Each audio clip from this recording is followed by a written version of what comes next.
Hi YouTube, welcome back to my channel, Madam Winnell. Thank you for tuning in for this very special video. This is something that has been on my heart for so long, something I wanted to share, and I'm just so thankful to God for leading me to finally create this video and upload it publicly, and I hope this reaches somebody that needs to hear this.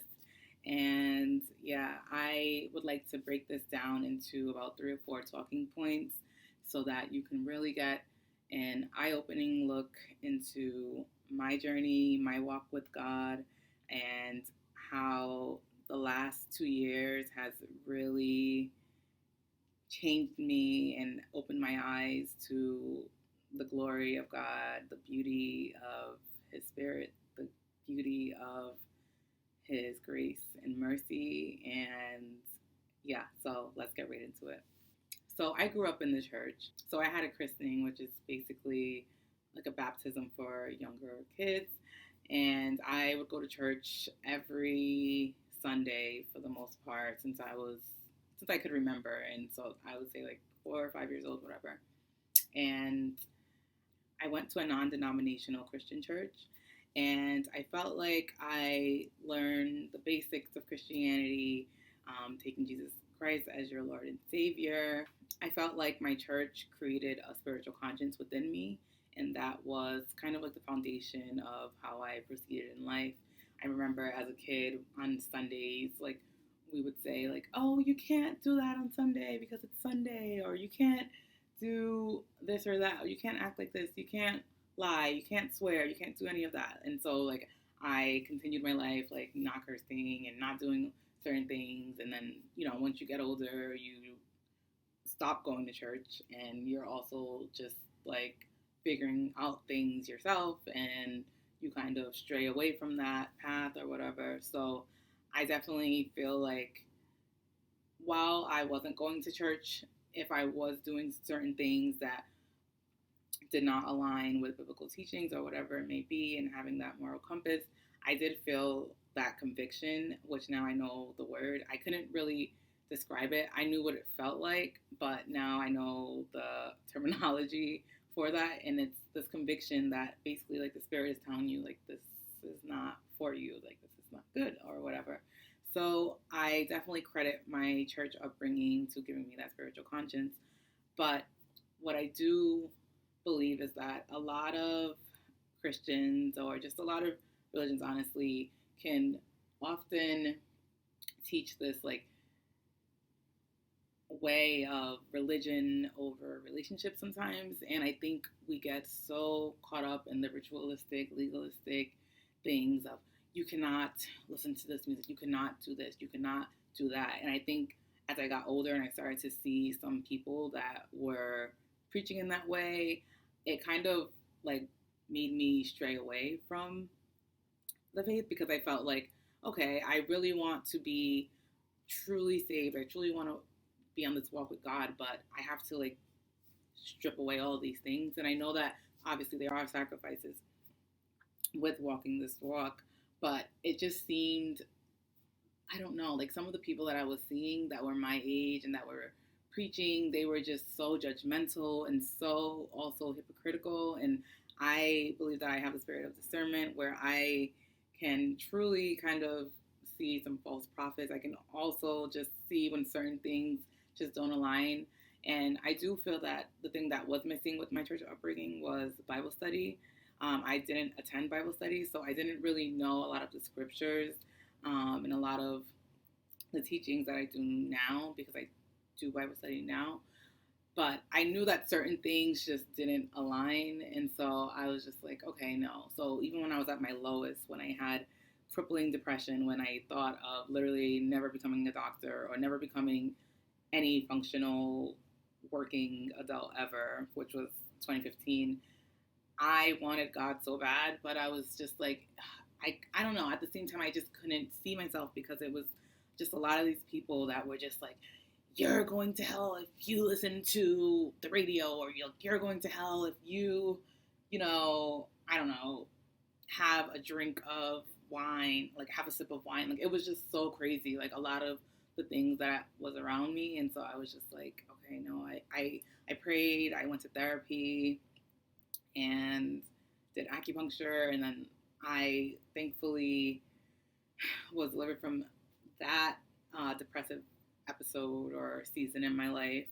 But then, as life goes on, more stressful things started happening, like hospitalizations of family members that were so traumatic and just hit me. And I remember wanting to quit medical school, wanting to quit my dream of becoming a medical doctor because I had to start medical school and I couldn't be in the hospital with my family because I had about, I think I had a year or so where I wasn't in school, and so I was with them during that time. But then once the school year started, I had this immense guilt within me that I was, following my dreams, but I had, my family was still in the hospital, and I really had a really hard time grappling with that.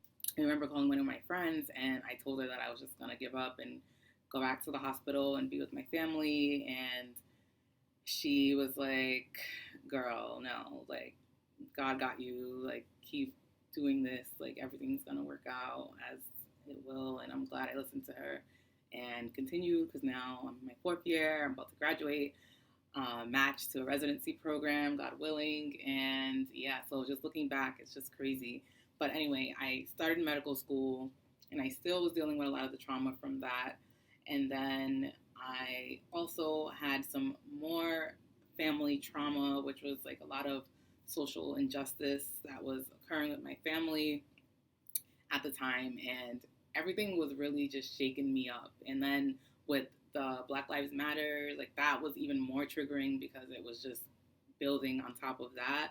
And every day I was just like, oh my gosh. And honestly, I was just like dealing with my anxiety, but then I found things to distract me. So there was like my blog, my YouTube, and all that other stuff. And then what I call soul food and soul ties and binge eating and all that stuff, and relying on other people to kind of like have these like emotional or physical attachments to kind of once again distract me from my reality and from the traumas that I was dealing with. But I was never really truly calling on God to truly deliver me from the shackles of anxiety and fear and trauma and everything else in between. And so life continued on. I did the best that I could, got my grades. I don't know if you remember, I went to Miami. That was another me trying to flee from my realities of anxiety and trauma again. And I kept going on. Sorry, the summer of 2018, I had a research project that I presented in Atlanta, Georgia. And I met up with one of my friends who had just started her walk with God at the time. And she was just telling me like how she went to church with my grandma, like when we were younger and stuff. My grandma went to a different church than I did. And then she was just saying how my grandma used to like pray like all the time, like at church. Like she would have her head down praying like throughout the service. Like she was extremely a praying woman, like as I know. But she was just like, yeah, your grandma was a prayer warrior basically, and I know that you are covered with your grandma's prayers or whatever. And I was like, yeah, I definitely have been, because there has been some crazy stories, some crazy things that have happened to me, and I'm telling you, like, it was God that saved me from a lot of these things or whatever. So anyway, we were having this conversation about my grandmother and stuff like that. And so that was that, whatever. We met up, we had food, dinner, and then I think like a month or so later, I remember having a dream. I was on the train and I saw my grandmother, and it was interesting because while I've been in New York City for school and everything, like I would see my grandmother and my family in general, like probably like 4 times a year or something like that, because I was always studying or whatever it was. So I didn't honestly get to see her as much as I wanted to because I was a student and living in New York City. And so it was just like a weird dream. I was just like, oh, okay, like, yeah, maybe it's just saying, like, visit your grandmother or whatever. But the next day was my sister's graduation party. And we we were all dressed and ready to go for the party, and that was the same day that my grandmother passed. And it was just weird that I had the dream the day before, and I thought it was, I didn't think that obviously my day would end up like that. So that just kind of threw me for a loop. And just going forward, I think went, I, we had the funeral and everything, and then I was starting the new school year, and I was just, just trying to be focused. Sorry. I started the new school year. I was trying to be focused and everything, and my mom and my family, they were still grieving for my grandmother, and I was I felt like I was taking it with stride. I felt like I was going through the grieving process accordingly. I don't really know how that process really goes, but I don't know. I just basically continued going through medical school and everything, and then that was second year. So then second year is when you take step one, which is the most important board exam of your medical school career. It's the board exam that residencies look at for interviewing and matching and to see if you have those foundational medical concepts down and everything. And so I started writing down like my plan for step one and everything that I was going to do, and I felt really good. But then, I don't know, I think when the new year hit, or I'm not sure when it started, I think it was like, I'm going to say January. January, I started getting really positive, like, yes, I can't wait until I start studying for this and everything. And I put my goal score on my vision board, and I was just like ready to go. And then just like a host of like unforeseen circumstances started coming my way, and unforeseen events or whatever. And it was just like, oh my gosh. And then anxiety just set in on me, and I was just like, oh my God. I started having like panic attacks and thinking that what's the next thing that's going to happen. So, and I think it was because I had that dream of my grandmother, and then I started seeing like other people that were dying. I just kept seeing things online, and then like on TV, and I was like, I don't know if these are signs. Like, I don't know what it's telling me. So I just started having like really crippling anxiety that would keep me up at night. I couldn't sleep. I would be hyperventilating. I had like chest pains. My head was hurting, and I was just like, oh my gosh, this is not okay. And then I remember just one day just like crying in bed and just like releasing all of that tension, and I was like, okay, I feel a little better. And then it just kept going, and then I don't know, I think there was more like police brutality things, and a lot of things just started triggering all of my trauma. And I was, at some point, I literally just couldn't take it, and I just was like crying in bed. And then I just started like pleading to God, like I started going on YouTube and looking for pastors, like how to deal with panic disorder, how to deal with anxiety, like what to do, like what do I do now, and just literally Googling how to stop a panic attack, how to do this, how to do that, whatever. And everything that I had tried before, which was like acupuncture or distractions or whatever it was that I was trying to do, just like was not working at all. So I basically used to listen to praise music in order for me to go to sleep. And I was listening to certain songs. I'll share another video. Like, those songs really got me through medical school, because I would literally just listen to those songs, cry myself to sleep, but at least I was able to sleep and be filled up with the goodness of the word. And I don't know, it was just a really crazy time. And so around that time too, there was just a lot of things that God was telling me. He was just telling me to break free from soul ties. He was telling me to be delivered from like the spirit of lust.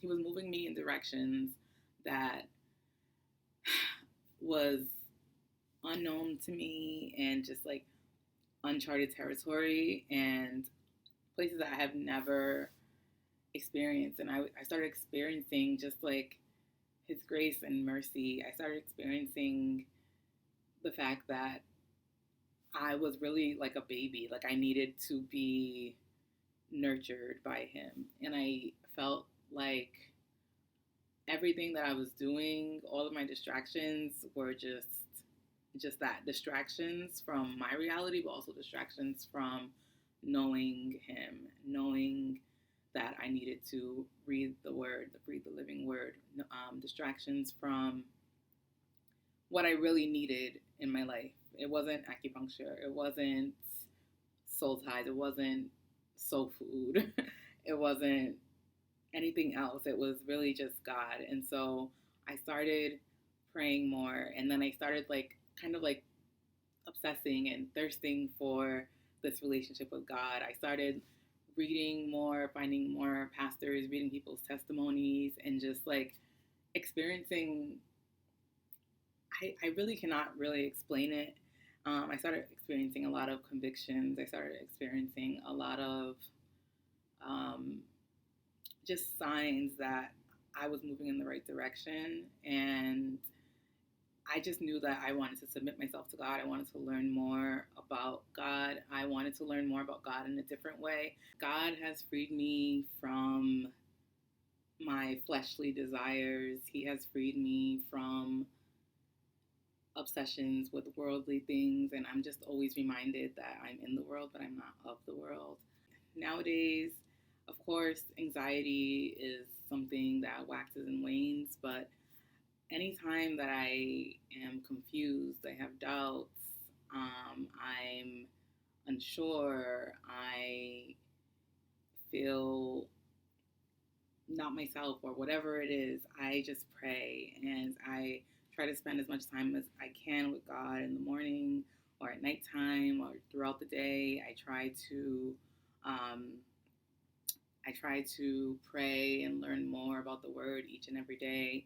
I pencil in my special time with God now because He has done so much for me that I would have never imagined that my life would have been changed so much just having this relationship with God. And I definitely want each and every one of you watching to